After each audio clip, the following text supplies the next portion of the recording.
Hi everyone, it's Dr. Ramani, and welcome back to this series that is really sort of a glossary, handbook, dictionary, call it what you will, of terms that are related to narcissism and narcissistic relationships.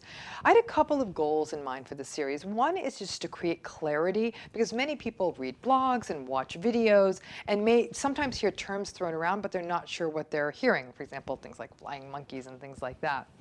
But also, some of you may not even have ever heard these terms, and they may give you some insight and some clarity on what these patterns are like. Today, we're going to talk about manipulation.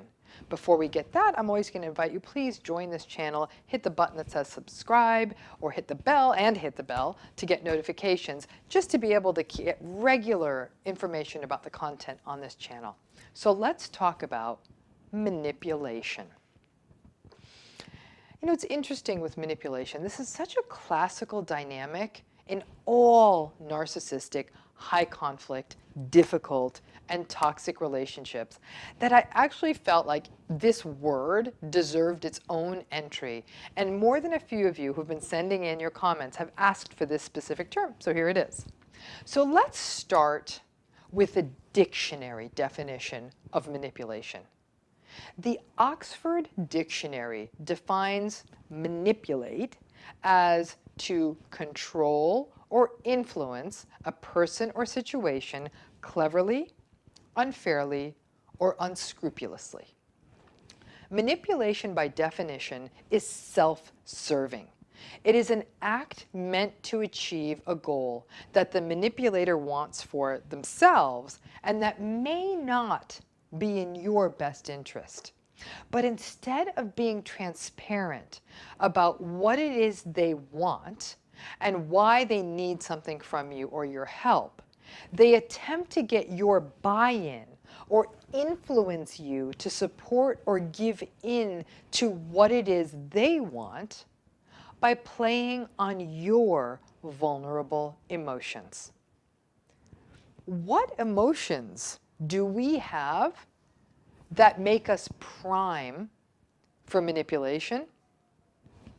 Guilt, shame, obligation, low self-worth or low self-esteem, confusion, anxiety, fear, a feeling of being not good enough. By playing on these vulnerable spaces that all of us have, it's easy for a manipulative person to manipulate. And if a person is aware that you have a fear of separation or abandonment, then they will play upon that fear. And you may give in to them and what they want to avoid facing that uncomfortable feeling or fear. And that is often one of the most clear ways that manipulation works. It works with us because we want to avoid the thing that makes us uncomfortable, whatever that thing is. To me, guilt is in my opinion, is the uncomfortable feeling that people are most trying to avoid. So we go with what the manipulator wants, but sometimes we just don't want to disappoint people. We don't want to let them down. So examples of this could be things like, you don't want to feel guilty about sharing your feelings and causing more stress for the narcissist, or so the narcissist says, so you don't share your feelings. You don't bother them with the stuff in your life. You don't want the relationship to end or shift, and so the manipulator says, you know, I don't like you spending so much time with your friends or your family, so I don't know, you work a lot. This relationship may not be working for me, and voila! You stop spending time with friends as much or family or working towards your goal so you can avoid feeling that possibility that this relationship could end. In this way, manipulation is a way that somebody takes advantage of our vulnerabilities and our discomfort to set a precedent and then a pattern whereby the narcissistic person, the narcissistic pattern of a manipulative person playing upon this. Now, all of that falls under what I might call negative manipulation. Person manipulates us by playing upon our fears or vulnerabilities, even little things. Like I said, our fear of disappointing people or letting them down. It's a more sort of abusive, cruel, mean kind of manipulation. But there's also manipulation, I'm going to call it positive manipulation. It's not positive that it's happening, but it's sort of a fluffing up manipulation. What they may do is a narcissist may use flattery, and they may play upon those things with us, those things that flatter us. Now, this technique is more likely to come up during the love bombing phases and the honeymoon phases. They may compliment appearance. Ooh, it looks like you've lost weight, or I like how your hair is now, you look sexy. Your knowledge, your expertise, your experience, they may compliment anything, but they do it in a way that gets them something they want. So let me give you a very, very simple example. They want to ride to the airport, and they'll say, you know, gosh, it's so amazing how nice and giving you are to other people. You are literally the sweetest person I have ever met. There aren't so many giving kind of angels amongst us, like amazing.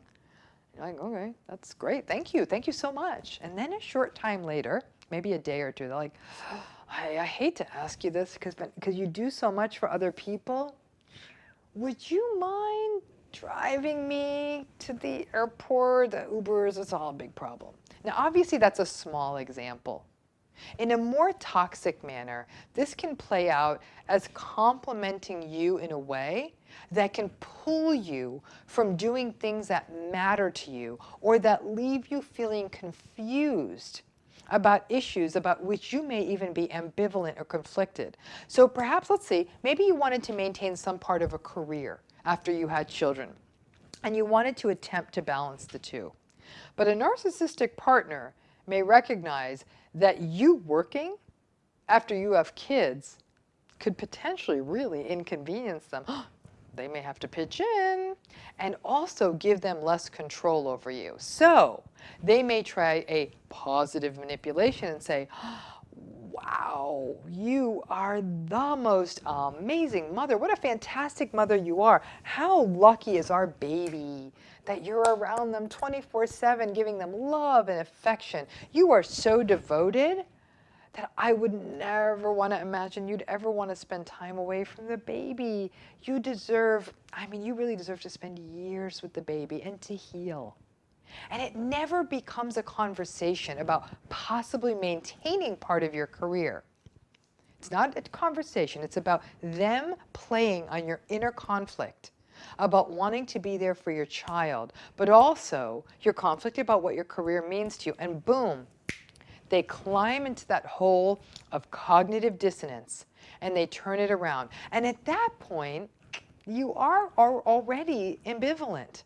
So it's very easy for them to step right in and turn the situation to what they want. Manipulators are masters of playing upon ambivalence in a way that many times you don't recognize as manipulation, but instead you may identify it as my internal confusion, internal ambivalence, but let me tell you what would have been healthy in this situation.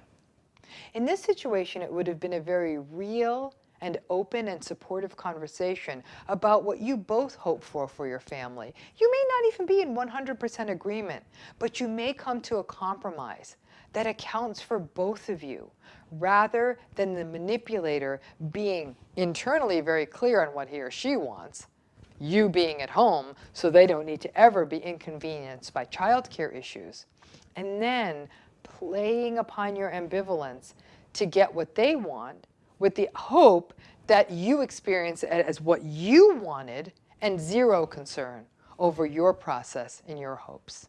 So yeah, manipulation can either be positive, sort of fluffing you, or negative, sort of playing on your vulnerability. The positive, again, using compliments and praise to really sort of butter you up to get what they want. The negative being playing upon your guilt or other negative emotions or vulnerabilities or your negative self-concept. For example, your sense of not being enough or not wanting to disappoint people to get what they want. Now, manipulation is very frequently a feature of intimate and close relationships with narcissists. Now, and it tends to start really early in the relationship because there's sort of two pathways to manipulation that we've been talking about, the positive and the negative, the flattery versus playing on a person's vulnerabilities. Now, these patterns may evolve over the course of a toxic relationship cycle. Early on, if you have a love bombing phase, or at least the get acquainted phase, the narcissist is doing two things. They may be using love bombing and using flattery to playing on that to manipulate you, but they are also doing something else. This is also the mirroring and data gathering phase. When they are collecting information about your vulnerabilities, they start recognizing that you do struggle with guilt and not enoughness and indecisiveness and obligation and not wanting to let people down. And they are going to study that, and they're then going to be able to use it in their cruel manipulative processes. Now, anyone who has ever been in a close relationship with a narcissist, sort of a marriage, fiance, boyfriend, girlfriend, understands this fundamentally. Manipulation is a core dynamic in these relationships, and it is a primary contributor to the sort of the destabilization that comes from narcissistic abuse, because it leaves a person chronically confused, wondering if anything in the relationship is ever in their best interest. And here's the rub. Because manipulation is solely designed to forward what the manipulator wants, the only time it's going to be good for you as the manipulatee is those occasions when both of you, by sheer luck, just happen to have your interests and timing aligned. In other words, they are engaging in manipulative behavior, let's say to foster your agreement with something they want, but in some cases it may be exactly what you want too. That's not a healthy relationship. That's luck. Now, family manipulation manifests in so many ways, quite often and classically through triangulation.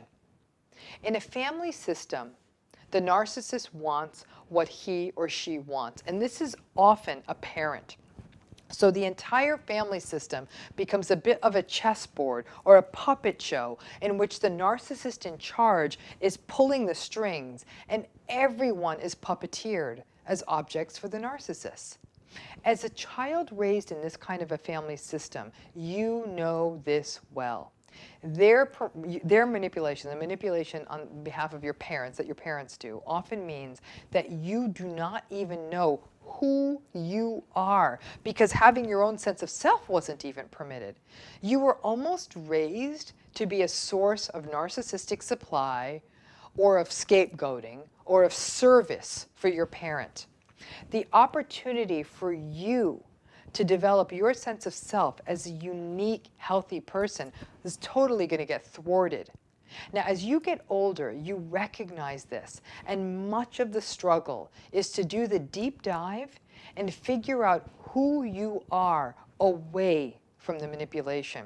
But if you are stuck in that family dynamic, it can be very hard to distance yourself from the manipulative dynamic and figure out what it is you want, who you are, and what you are about. The manipulation in essence is using the members of the family to serve the narcissist's needs. And to me, this is one of the most damaging elements of the narcissistic family dynamic, because it almost robs some people of some sense of healthy identity.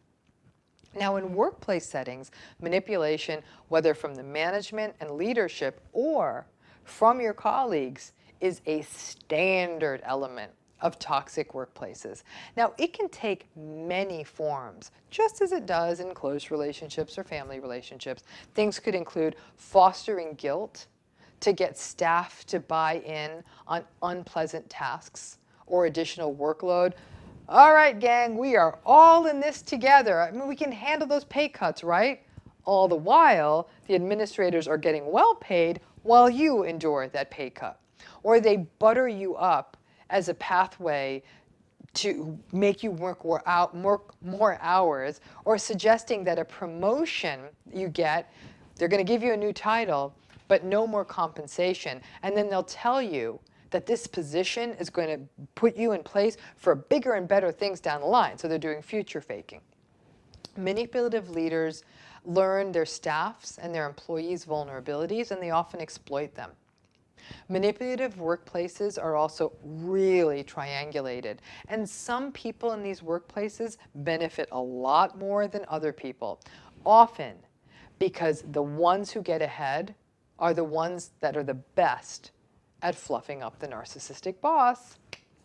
So now we've already talked about it in this series, so I'm not going to belabor it, but gaslighting is the ultimate manipulation. Denying someone's reality is a manipulation designed to destabilize them, confuse them, and often results in the gaslighted person just giving in from a place of confusion, self-doubt, helplessness, or hopelessness. Gaslighting can kind of be nested under manipulation. Not all manipulation is gaslighting, but all gaslighting is manipulation. So this goes into a bit of a philosophical question. It's one I actually struggle with even with my students and sometimes with my clients.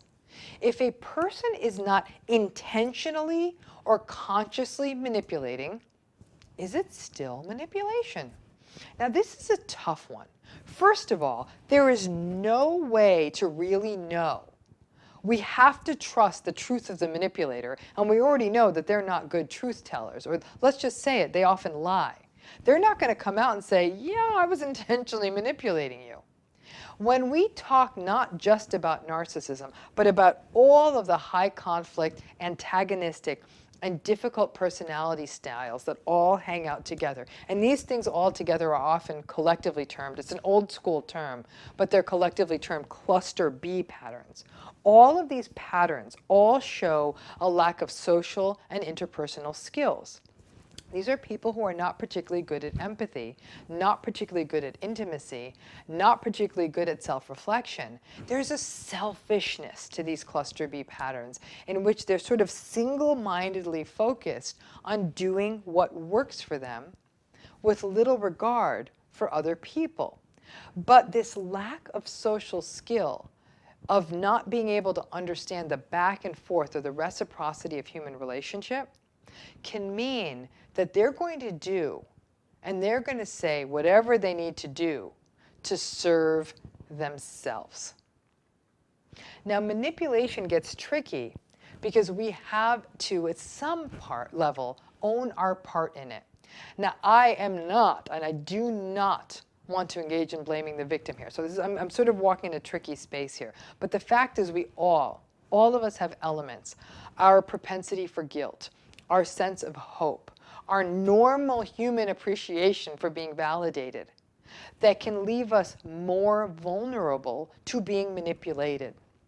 So when a person engages in some kind of passive-aggressive prattle about something, I don't know, coming to a work event or working late on a deadline or loaning someone money, when they go on about some of these things and get very passive-aggressive in those spaces, it can thrum on our ancient scripts of issues such as guilt. Oh, okay, sure, I'll give you money, but I struggle a lot too. And then the difficult personality plays upon those less than healthy parts of us: guilt, obligation, misplaced sense of duty. And that's when it becomes the perfect storm. The manipulator meets the manipulatable, and I think most of us are manipulatable. But let's go back to the philosophical question. Does it matter if it is intentional or not? I'm going to be frank with you. If you ask enough psychologists, you're going to get an entire range of opinions. In some ways, we're never going to find out if it's intentional. So all we can do is look for patterns. People who are not self-reflective and who have very variable empathy and who are not interpersonally wise may easily engage in behavior that feels manipulative. However, if you clearly communicate with someone and they take responsibility and stop and catch themselves, I don't know, maybe that doesn't qualify as manipulation. They themselves may acknowledge that they learned some of these manipulative patterns in childhood and they fall back on them. But that if it's not consistently a pattern and a genuine intentional effort is made to change it, it's actually not likely to be the kind of antagonistic manipulation we observe in a pattern such as narcissism. Narcissistic manipulation is not going to go away. In fact, it may be the one pattern that is the most resistant to change. So why do narcissists manipulate? I mean, at a core level, it is a manifestation, as I noted earlier in this particular video, it's a manifestation of their inability to communicate clearly within the context of a relationship and their anxious need to protect their core insecurity and address their own needs first. There's a certain lack of trust that the narcissistic personality style has with the world at large. So manipulation allows them to control the narrative. Instead of having to trust someone to do the right thing or agree to do something, they maintain control, which is very important for them to maintain control, by setting things up in a way that will result in exactly the outcome that they want or that they need. Manipulation works when you don't care about another person. It's disrespectful. And narcissistic personalities have so much contempt for close relationships that their disrespect is manifested through manipulation. I mean, the fact is, manipulation is an acknowledgement that another person is merely an object by which to get things done, or an impediment or a barrier to be removed. Now, sadly, people who grow up in narcissistic family environments often learn manipulation as one of the only ways to actually be in a relationship. And even healthy people from these families of origin may need to sort of unlearn manipulation as a way of interacting with people. We do what we're brought up with. It's hard sometimes to undo those patterns. Manipulation feels awful when it happens to us. We feel played, we feel disrespected, but manipulation also plays on our own negative emotions and our own vulnerabilities. So we have to balance boundary setting and saying no in the face of the manipulation. And then we have to endure the uncomfortable emotions that manipulation raises, such as guilt. Now, manipulation honestly raises the biggest issue for boundary setting or even walking away from narcissistic relationships. People just don't know how to do it because they're confused. Now, we may recognize that the narcissistic relationship and the manipulation are all unhealthy, but our discomfort over feeling guilty can keep us stuck. And in that way, for reasons that aren't always clear, people choose resentment, I'm going to stay in this, over guilt. Neither one feels good, but for some reason, people often choose resentment and stay in the relationship, which sadly over time can leave you feeling like a victim. Now, manipulation is a classical dynamic in all high conflict and antagonistic relationships and a fixture in narcissistic relationships. I've actually never heard of the narcissistic relationship dynamic without it. In many ways, manipulation is the language that they speak. And as a result, you have to fall back on the tried and true strategies of realistic expectations, radical acceptance, not engaging, not explaining, and setting boundaries while doing a deep dive into yourself, learning yourself, and starting to identify issues like your guilt, your need to please other people as a barrier that you can address. We already know that narcissists do not respect boundaries. But if you can get a handle on some of the stuff that keeps you stuck, like guilt, or a distorted sense of duty and obligation, or false narratives and fear, you can start learning the superpower of avoiding manipulation and doing it with compassion and with grace. Sometimes, quite often actually, no is the hardest word to say, and yet it may save your life. Manipulation is really one of those challenging, the most challenging dynamic in narcissistic relationships. And many people have to see it happen hundreds, thousands, sometimes tens of thousands of times to really recognize it for what it is and finally set the real boundaries or step away from the relationship as a means to their own survival. I hope that this video clarified some of your thinking on manipulation. And as always, please subscribe to this channel to get regular content like this, and hit that bell, get notifications every time we put out a new video. Thanks again.